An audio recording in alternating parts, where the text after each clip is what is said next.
E houve muito pânico por parte do establishment no Ocidente coletivo. O próprio Donald Trump fez comentários. Aqui o New York Times diz que Putin está encontrando uma aceitação crescente no cenário global. Líderes eurasianos também se encontraram com o líder russo em uma cúpula. Eles não citaram o nome da organização, mas em uma cúpula, o presidente Trump ajudou a aliviar o isolamento devido à guerra na Ucrânia. A cúpula da OCS trouxe desenvolvimentos muito concretos, especialmente no que diz respeito às relações China-Índia. A relação Rússia-China ficou ainda mais forte com a assinatura do gasoduto Força da Sibéria. E então houve o desfile, a celebração da vitória na Segunda Guerra Mundial sobre a agressão japonesa, o 80º aniversário disso.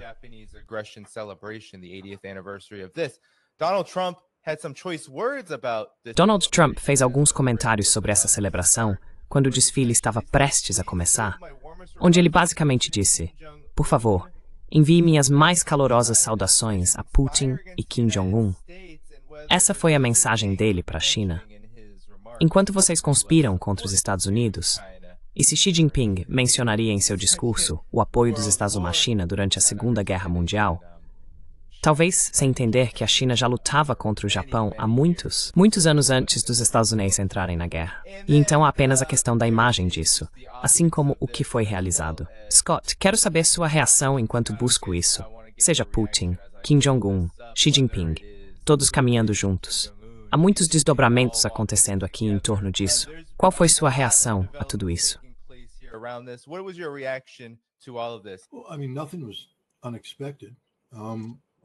Bem, quero dizer, nada foi inesperado.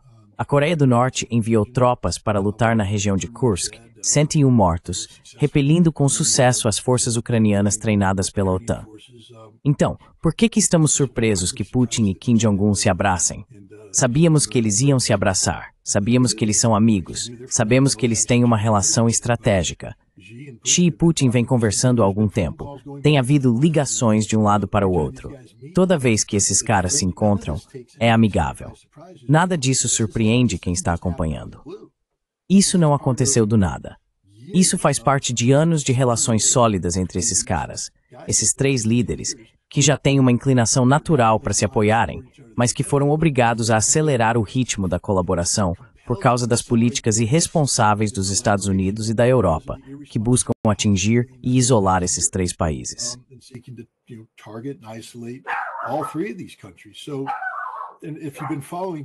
Então, se você tem acompanhado os programas de armamento da China, nada disso te surpreendeu. Está tudo disponível publicamente. Já falamos sobre tudo isso. Está tudo aí. Essa é apenas a realidade se manifestando. E você sabe, o New York Times e o Ocidente estão só agora acordando para o fato de que isso está acontecendo. Acho que uma das coisas que, de novo, não é surpresa, mas as pessoas deveriam perceber, é que o dólar está morto. Depois dessa reunião em Xangai, o dólar acabou. Não há qualquer chance que tínhamos nós, os Estados Unidos, de manter, não a dominância, mas a relevância do dólar. Acabou. Está terminado. Acabou. E é tudo por nossa causa. É tudo por causa do Scott Bessent. Ei, Donald Trump, se você está ouvindo isso, demita seu secretário do Tesouro. Seria a melhor decisão que você tomaria depois de demitir seu secretário de Estado.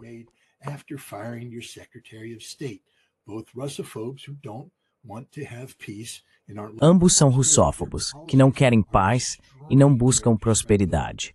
As políticas deles estão destruindo a credibilidade dos Estados Unidos. Mas nada disso deveria surpreender ninguém. Não houve nada que aconteceu na China, como parte desta cúpula da Organização de Cooperação de Xangai, que seja surpreendente. Você poderia ter escrito isso antes.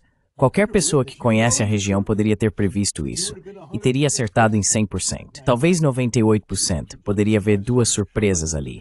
Mas o ponto é que nada disso pegou ninguém de surpresa, porque qualquer um que está acompanhando sabe que esse era o desfecho mais previsível possível. Então só vejo o Ocidente, mais uma vez, provando o quão absolutamente irrelevante é. A grande mídia, que piada. Quero dizer, o New York Times é literalmente, eu nem insultaria meu passarinho usando como forro de gaiola. Enfim, essa é a minha opinião.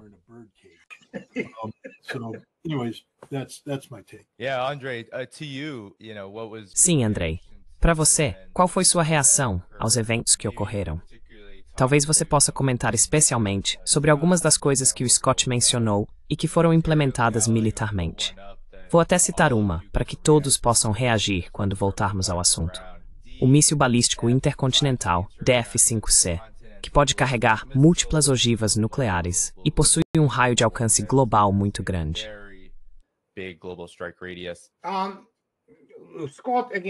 Scott novamente basicamente disse tudo.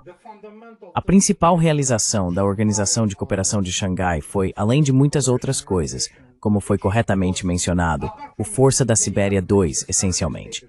Está sendo chamado de outra coisa agora, mas sim, é basicamente isso. Agora é obrigatório.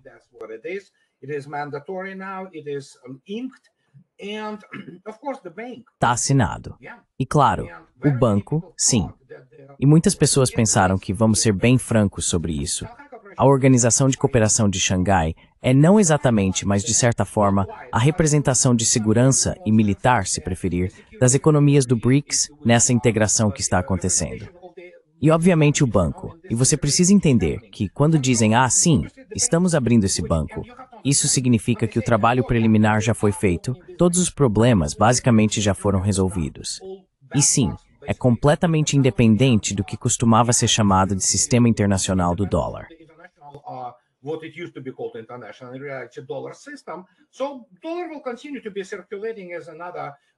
Portanto, o dólar continuará circulando como outra moeda, e muitas pessoas ainda não entendem, achando que querem ver algum tipo de moeda dos BRICS. Não haverá uma moeda dos BRICS. As pessoas na China amam seu yuan, os russos amam seu rublo, os indianos amam sua rúpia e assim por diante. Mas, obviamente, haverá um mecanismo para conversão, por assim dizer. Eles podem criar alguma unidade conversível, algo semelhante ao que existiu com o franco suíço, em determinado momento, para certas contas internacionais. Então, provavelmente será algo assim. Mas isso é absolutamente irrelevante.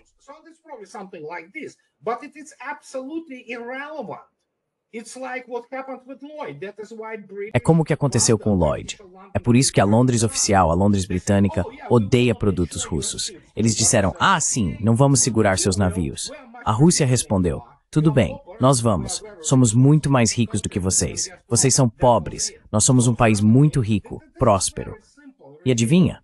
Foi isso. Então, de repente, tudo é muito simples, na verdade. E sim, o Scott afirmou absolutamente corretamente que não foi surpresa para ninguém que ainda tem um cérebro funcionando e um QI acima da temperatura ambiente em Fahrenheit perceber o que está acontecendo. Nós temos alertado, todos nós, Garland, Scott, eu, um monte de outras pessoas, sobre isso há anos. Há anos. Não é como se tivéssemos dito isso agora. Sim, olhe meu blog, por exemplo. 2014. Eu já dizia, olha, os Estados Unidos e o Ocidente Unido estragaram tudo, basicamente, depois dos eventos na Crimeia e então o início essencialmente da guerra na Ucrânia, que realmente começou em 2014, não em 2022. Então esse é o novo mundo.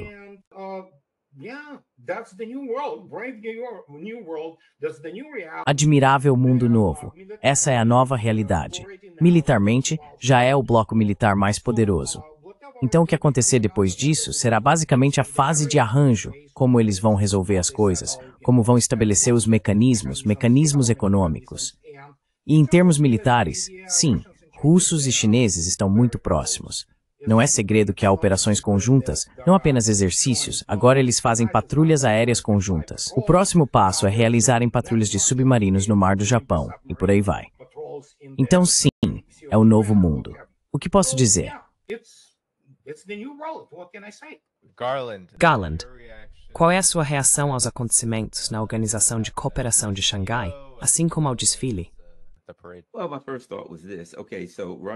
Bem, meu primeiro pensamento foi o seguinte. Ok, então a Rússia e seus aliados estão construindo gasodutos, certo? E você tem a China e a Rússia juntando muito dinheiro para fazer isso. Por quê? Porque existe um certo nível de confiança. Eles têm outros países pelos quais vão ter que passar. Enquanto isso, o Ocidente está explodindo seus próprios malditos gasodutos. Os Estados Unidos estão explodindo os gasodutos da Alemanha. A Dinamarca está ajudando a encobrir isso. Não há honra entre ladrões no Ocidente. Eles estão roubando uns aos outros, explodindo a infraestrutura uns dos outros. Não existe absolutamente nenhuma confiança. Agora eles estão encobrindo, escondendo. Eles têm que esconder tudo isso, enquanto lá certamente existe confiança.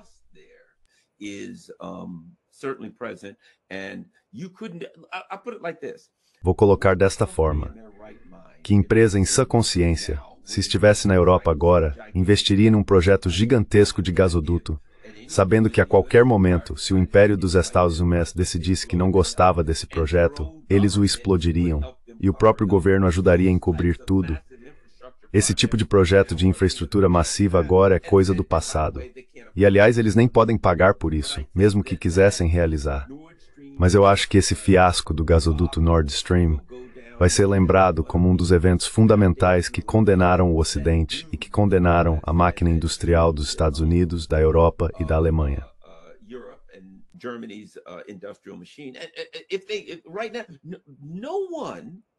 Neste momento, acho que ninguém assinaria os tipos de contratos que foram assinados na SCO ou que foram assinados em Vladivostok, São Petersburgo e em alguns desses outros grandes fóruns econômicos que eles têm.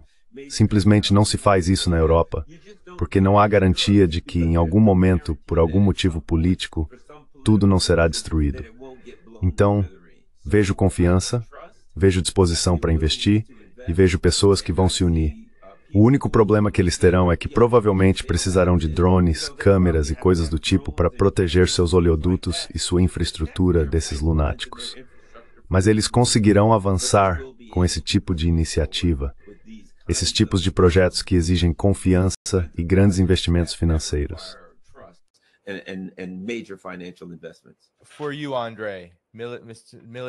Para você, Andrei, analista militar, com sua experiência, fale sobre a mensagem que isso transmite, porque a China realmente apresentou o chamado Dongfeng, o Vento do Leste, um míssil nuclear estratégico intercontinental que possui um alcance de ataque poderoso. É importante observar, só vou ressaltar isso, que a China tem uma política de não usar armas nucleares primeiro. Mas mesmo assim exibiu esse míssil durante o desfile e muitas pessoas reagiram de forma bastante intensa. O que você acha disso, assim como do desenvolvimento geral dos complexos militar-industriais, tanto da China quanto da Rússia?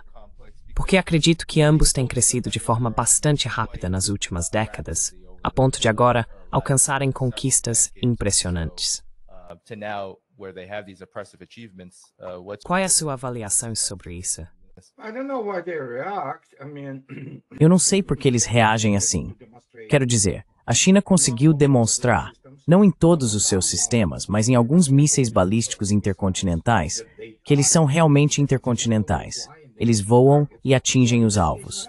Então, nesse caso, sempre que as pessoas vão e comparam isso com as explosões nucleares de Hiroshima e Nagasaki, quero dizer, sim, você pode ter uma ogiva termonuclear do tipo megaton, e sim, é normal se for necessário, mas também se trata da capacidade de transportar várias coisas, como o Avangard, que agora são realmente veículos hipersônicos e manobráveis.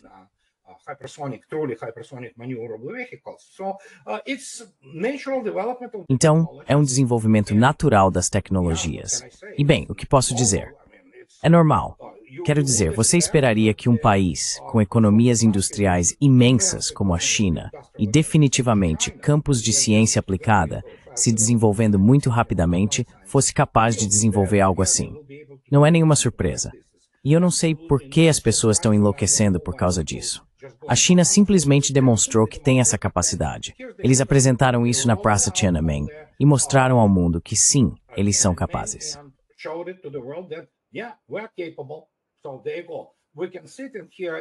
Então podemos sentar aqui e falar muito sobre as deficiências deles, que os chineses têm, e eles realmente têm, especialmente em termos de implantação naval e ainda mais em relação à força de submarinos. Mas não há dúvida de que eles estão se desenvolvendo. Eles estão desenvolvendo uma base militar industrial séria e algumas armas. Portanto, é um desenvolvimento absolutamente normal, orgânico no geral. Se você tem indústrias gigantescas como a China tem, certo? A China está agora construindo essa frota de superfície. Quero dizer, as taxas de desenvolvimento deles são incríveis. Somente os Estados Unidos, durante a Segunda Guerra Mundial, foram capazes de produzir números tão gigantescos de navios de combate. Mas não se esqueça, aqueles eram navios navios de combate dos anos 1940.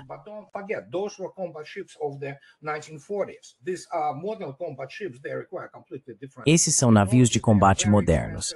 Eles exigem tecnologias completamente diferentes e, na maioria das vezes, são muito caros. Então, sim, se você olhar para a indústria naval chinesa, eu nem tenho palavras suficientes para descrever. É mais do que monstruoso. É simplesmente insano. Certo? É simplesmente insano. E quando explico isso para as pessoas, sempre dou esse número. A China produz, em termos de aço e ferro, que são necessários, 10 vezes, uma ordem de magnitude a mais do que a Rússia produz. Enquanto a Rússia produz um pouco mais de aço e ferro do que os Estados Unidos.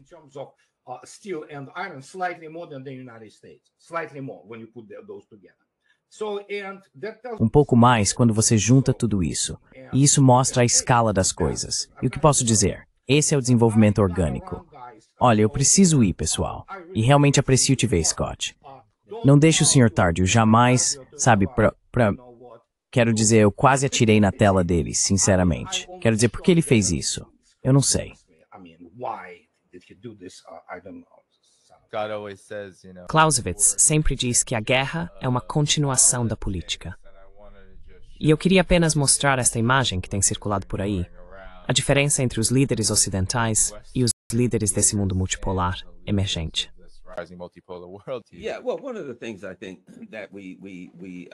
Sim, bem, uma das coisas que acho que percebo é a China deixando claro que possui uma força de dissuasão nuclear. Acho que eles entendem o perigo do plano diabólico dos Estados Unidos de eliminar a China e que, devido à incapacidade dos Estados de usar meios convencionais para atacar a China ou entrar em guerra com a China, eles planejariam utilizar em alguma combinação proxies como as Filipinas, etc., e usar algum tipo de... Já houve insinuações que poderiam levar alguém a acreditar que há pessoas no Pentágono, ou pelo menos nos escalões mais altos do poder político nos Estados Unidos, que pensam que talvez poderiam usar algum tipo de arma nuclear tática ou algum tipo de força nuclear contra os chineses.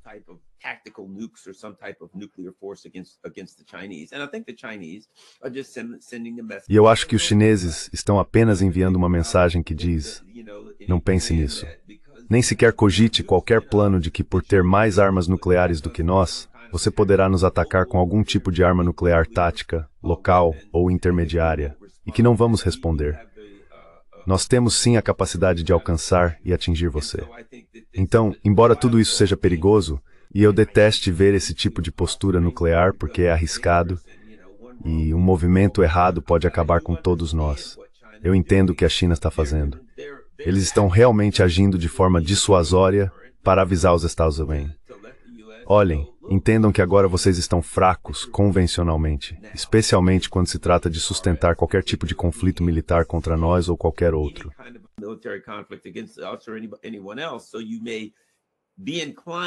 Então você pode achar que poderia pular direto, sabe, acima do contínuo de força imediatamente para armas nucleares. Mas nem pense nisso, porque você vai se machucar muito, muito rápido se fizer isso. E é disso que se trata a dissuasão nuclear. Eu aprecio todo o bom trabalho que o Scott está fazendo para tentar diminuir toda essa retórica nuclear que está acontecendo ao redor do mundo. Acho que todos nós temos que apoiar o Scott no trabalho que ele está fazendo para acalmar a retórica nuclear. Tenho certeza de que o Scott vai fazer muito trabalho até 2026 para lidar com a possibilidade de tratados nucleares expirarem. E acho que todos nós precisamos apoiar o Scott e fazer o que pudermos para garantir que essas coisas não saiam do controle.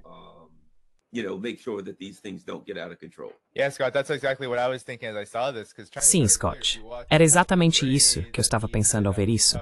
Porque a China é muito clara. Se você assistia ao desfile, a mídia que estava cobrindo, todos estavam dizendo, sabe, isso é sobre dissuasão. A política de não primeiro uso da China está muito em jogo. Não se trata necessariamente de enviar uma mensagem de que a guerra nuclear é inevitável, mas sim de que ela tem capacidades para realmente dissuadir. Não usar a arma, ou talvez como Pete Hegseth coloca. Mas Scott, qual a sua reação a isso? Porque eu estava pensando em tudo que o Garland acabou de dizer, no trabalho que você vem fazendo e que estamos nesse ponto em que países como a China sentem que precisam mostrar que têm a capacidade de se defender com essas capacidades, caso chegue a esse ponto. Mas a questão é, devemos chegar a esse ponto. Esse parece ser o problema aqui.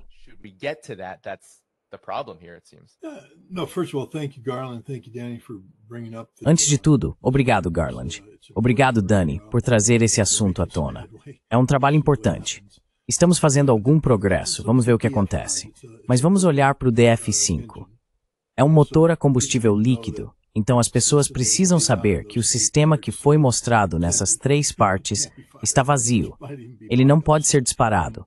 Aqueles podem até ser maquetes, porque normalmente você não gostaria de submeter um míssil operacional à vibração de ser transportado por estrada.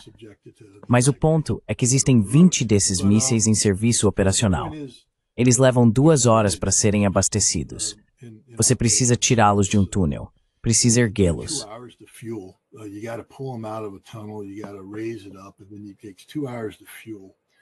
E então, leva 2 horas para abastecer. E eu acho que se algum dia chegarmos a esse ponto, a China já terá eliminado os americanos. Então não saberíamos que eles estão fazendo isso. Mas não é uma arma de primeiro ataque. É literalmente apenas uma arma que diz: nós temos a capacidade de alcançar vocês e causar sérios danos se esta guerra piorar. 12 ogivas com alvos independentes em cada um desses 20, isso são 240 cidades americanas que desapareceriam. Isso é chamado de dissuasão nuclear. Os chineses têm um sistema melhor, o DF-41. É um sistema de foguete sólido em um silo. Eles construíram, não me lembro, 1000 silos, e tem algumas centenas desses.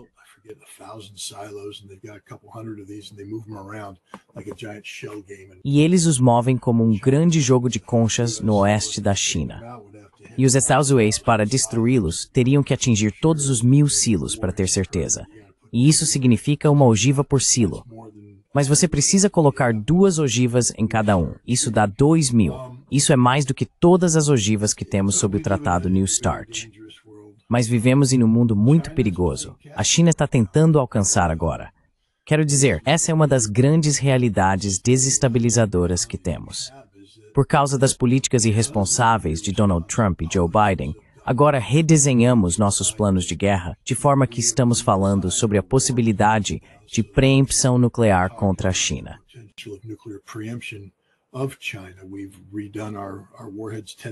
Nós refizemos nossas ogivas. Ted Postol fala muito bem sobre isso, sobre os mecanismos de fusão nas ogivas W-76 que estão nos submarinos Trident. Mas os chineses estão dizendo, espera aí, então vocês estão planejando nos atacar preventivamente, nos eliminar, tirar nosso poder de dissuasão. Bem, então nós vamos construir um monte de armas nucleares, vamos chegar à paridade. Mas da perspectiva americana, digamos que a China tenha 1.550 ogivas implantadas. A Rússia tem 1.550 ogivas implantadas. Nós temos 1.550. Todos nós olhamos e pensamos, bem, são 3 nações iguais.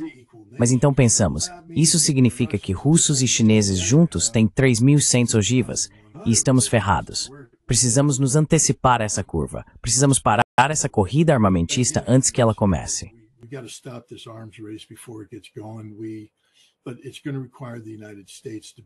Mas isso vai exigir que os Estados Unidos sejam a parte responsável, porque o motivo pelo qual os russos modernizaram suas forças nucleares e os chineses estão atualizando e expandindo as deles é devido a políticas irresponsáveis por parte dos Estados Unidos, que remontam à retirada de George W. Bush do Tratado ABM em 2002, a retirada de Donald Trump do Tratado INF em 2019, e agora, talvez, a possibilidade de Donald Trump deixar o Tratado New START, o último tratado de controle de armas restante, expirar em 4 ou 5 de fevereiro de 2026.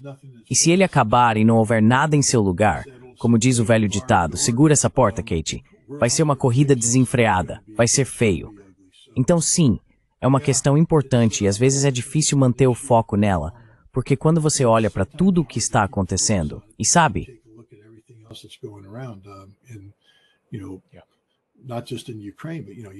sim, não é só na Ucrânia, mas também temos o perigo do Irã, Israel armado nuclearmente, agora a expansão do conflito com os Houthis, temos Gaza, e sempre ali no horizonte está Taiwan, só esperando para ser invadida. Então vivemos em um mundo muito perigoso. E acho que o mundo seria um lugar melhor se pudéssemos parar a proliferação de armas nucleares e começar a cumprir a promessa do TNP. Não apenas impedir a proliferação, mas realmente começar a eliminar as armas nucleares. Não precisamos disso. Eu estava conversando com um analista da Suíça outro dia, e ele basicamente disse que destruição mútua assegurada é só uma maneira sofisticada de dizer suicídio. E sabe, é assim que temos que encarar. Enquanto tivermos armas nucleares, estamos literalmente nos preparando para cometer suicídio. E eu não sei, acho que o mundo seria melhor se não estivéssemos nos preparando para cometer suicídio. Garland, comentário final. Uma das coisas que achei interessante foi o New York Times dizer que Trump está facilitando o fim do isolamento de Putin. E por mais absurdo que isso possa parecer para nós, que estamos atentos ao que está acontecendo, acompanhando essa situação desde o início e entendendo que isolamento simplesmente significa que o Ocidente não gosta, sabe? Os Estados Unidos e seus vassalos, ou aliados, como quiser chamar, não gostam deles. Nós entendemos que a maioria do mundo vê a Rússia como uma parte integral e muito importante do seu futuro. Isso só me mostra o nível de ilusão com o qual estamos lidando e o nível de propaganda com o qual estamos lidando, que coloca o povo americano em uma situação em que não consegue tomar decisões adequadas, decisões políticas, decisões sobre seu futuro e o futuro de seus filhos, porque foram tão mal orientados, enganados e paraganlas pela mídia dos astronomes.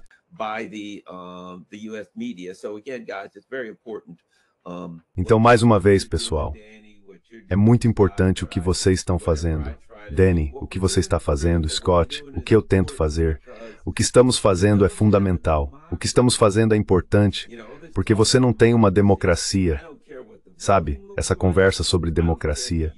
Eu não me importo com a aparência da votação. Não me importo se usam máquinas, cédulas de papel, todas essas coisas. Se as pessoas estão votando porque acreditam que um cara é lobisomem, o outro é zumbi e o outro é vampiro.